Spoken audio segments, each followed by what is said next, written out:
আমাদের ইন্টারিম সরকার আসলে রাজাকারের পাহারাদার। আজকে কোন প্রশ্নে এই আজহারুলকে প্রমাণ থাকা সত্ত্বেও সে মুক্তি দিতে পারে সেটা দিয়ে আমরা স্পষ্ট বুঝতে পারি যে আমাদের ইন্টারিম সরকার আসলে রাজাকারের পাহারাদার। একটা নির্দিষ্ট পন্থার প্রতি তাদের পক্ষপাতিত্ব আছে, কারণ আমাদের ইন্টারিম সরকার তো নিরপেক্ষ নয়, এরকম বহু নিদর্শন তারা প্রদর্শন করেছেন, ইতোমধ্যেই করেছেন, এবং আমরা আমাদের এই যে সমাবেশ চলাকালীন সময়েও সেই কথাটাকে বলেছি। তাহলে এখানে তো এটা অবশ্যই যে তার এখানে আমি যখন 5 আগস্ট পরবর্তী সময় ঐক্যমত্যের কথা বলছি, আমি প্রথমেই বলেছি যে সে কোন কোন দলকে আহ্বান করছে ঐক্যমত্য তৈরি করার জন্য। আজকে আমি গণতান্ত্রিক একটা পরিবেশ তৈরি করতে চাই, তাহলে গণতান্ত্রিক পরিবেশ তৈরি করার অন্যতম শর্ত হচ্ছে সেই রাজনৈতিক দলকে আহ্বান করা যারা গণতন্ত্রে বিশ্বাস করেন।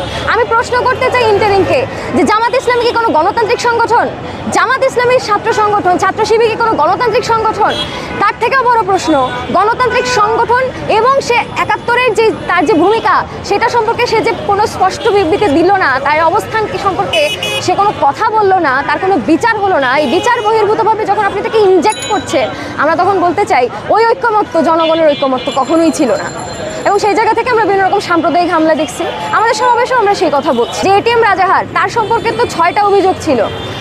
সন্দেহাতীতভাবে অভিযোগের প্রমাণ সাপেক্ষে 5টি অভিযোগ প্রমাণিত হয়েছে, এবং আজকে তারা বলছেন এই অভিযোগগুলো সম্পর্কে যারা সাক্ষ্য দিয়েছেন তারা নাকি ম্যানিপুলেশন করেছেন, সম্পূর্ণ ভুয়া কথা। 2014 সালে যখন তার মৃত্যুর রায় আসে তখন বীরাঙ্গনা মানসুরা, রংপুরের বদরগঞ্জের তিনি বীরাঙ্গনা, তার স্বামী বীর মুক্তিযোদ্ধা মোস্তফা, তারা দুজন হচ্ছে এই আজাহারের মামলার গুরুত্বপূর্ণ সাক্ষী। এবং যখন আজাহারের মৃত্যুর রায় আসে তারা 2 রাকাত নফল নামাজ পড়ছিলেন শুকরিয়া আদায় করে। আমরা কি বীরাঙ্গনাকে মিথ্যা বলবো? তাহলে আমরা কি আজাহারকে তাহলে সত্যি বলবো?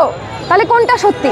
আজকে 2 লক্ষ মা বোনকে যারা এই আমার দেশের বিভীষণ, আমার দেশের ঘরের শত্রু বিভীষণ এই জামাতে ইসলামী, তার ইসলামী ছাত্র সংঘ এই কাজগুলো যখন করেছে, আজকে কোন প্রশ্নে এই আজহারুলকে প্রমাণ থাকা সত্ত্বেও সে মুক্তি দিতে পারে সেটা দিয়ে আমরা স্পষ্ট বুঝতে পারি যে আমাদের ইন্টারিম সরকার আসলে রাজাকারের পাহারাদার। আওয়ামী লীগ যে কাজটা করেছে, যে আজকের এই ভূমিকার জন্য তো আওয়ামী লীগ অবশ্যই দায়ী।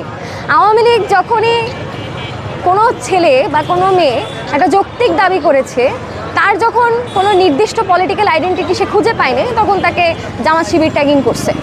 এই ট্যাগিংয়ের কালচারের মধ্য দিয়ে জামাত শিবিরের যে ভয়াবহতা, সেই ভয়াবহতার বিপরীতে জামাত শিবিরকে নর্মালাইজ করে তারাই দিয়েছেন। 2013 সালে হাসিনার সময়ে কিভাবে একটি অবৈধভাবে এখানে আইনের ফাঁক ফোকর রেখে একটি রায় এখানে ঘোষণা করা হলো, এবং সেই আইনের ফাঁক ফোকর দিয়ে এই জুলাই গণঅভ্যুত্থান পরবর্তী সময়ে ইন্টারিম সরকার ওই এটিএম আজহারকে খালাস করে দিল।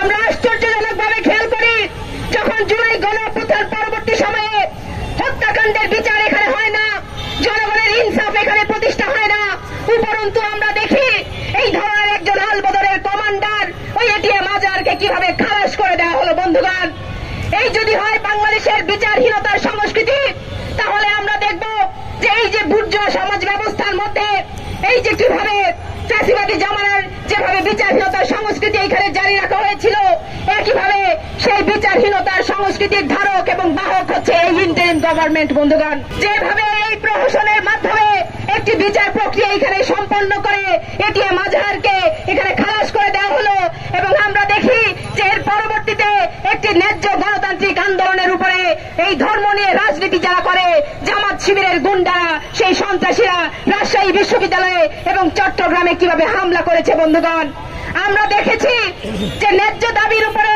যখন আক্রমণ আসে, তার বিরুদ্ধে যখন এখানে সরকার কোনো ব্যবস্থা গ্রহণ করে না, তখন আমরা পরিষ্কার বুঝতে পারি এই সরকার আসলে কার পক্ষ নিচ্ছে। বন্ধুগণ, আমরা বলতে চাই, এই যে হামলা সংগঠিত হয়েছে রাজশাহী বিশ্ববিদ্যালয়ে, আমার বন্ধুদেরকে আহত করা হয়েছে চট্টগ্রামে, এই প্রত্যেকটি হামলার বিচার এখানে করতে